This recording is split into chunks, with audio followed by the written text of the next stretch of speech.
Dance practice ng Run BTS. Press lang to, ah. Mm-mm. Ang cute ni Yoongi dyan, grabe. Sige, titignan ko nga. Alam mo naman to, di ba? Na meron akong Oo. dance class na inaatinan. Oo. Twice ko inatinan. Ito yung music. Ito yung ano, di ba? Ayan, tignan mo mabuti. Performance level pa rin sila kahit ganyan lang. Kahit practice. Sabi kasi nung nagtuturo sa amin, we're gonna incorporate some of the steps from the actual dance. Parang hindi naman namin to ginawa.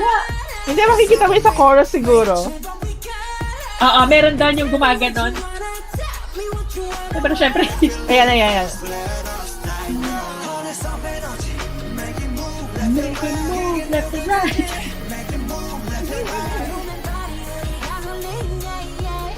O, di ba? Makakasabay ka ba?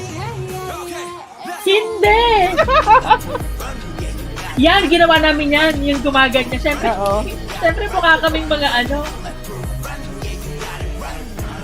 Ayan, ayan, ayan. Ay, okay yung buhok niya na nakaganon. Naka-man bun siya. Hindi naman, oo.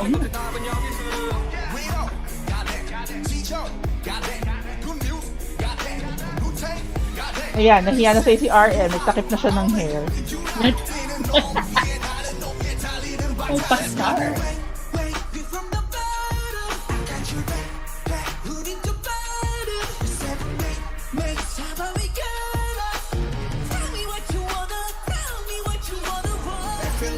Grabe yung pagka-alert nila dyan. Kasi yung hanky, di ba, naiwan sa floor.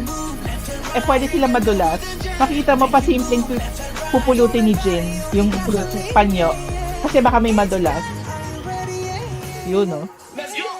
Yung bare feet gasoline ginawa namin yan. Siyempre, hindi ganito kaganda, di ba? Oo nga, Leche Marso. Ang papa ni Yoongi.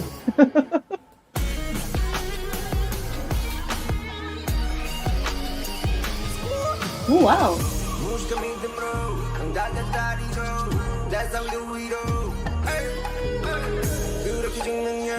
Ang galing, di ba? Pati damit nagagawa ng choreo.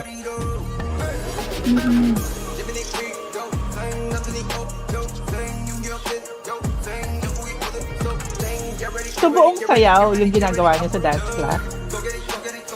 No, ano lang, half lang. So, at least ngayon na-familiarize ka na dun sa original choreo. Na ganito naman pala. Ginawa din naman yan, yung gumagano. Pero sa kanila, mas mabilis.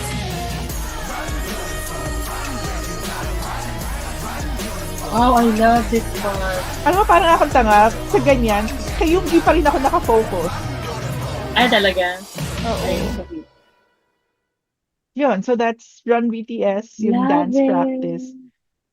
At least ngayon, pag nag-dance class ka, tapos inulit nyo, well, actually. Oo, ganito kasi yan sa original. Pwede ka Tsaka na yung mag-comment. ng gasoline. ganun. Diba? Para lang kami yung naka-slow mo.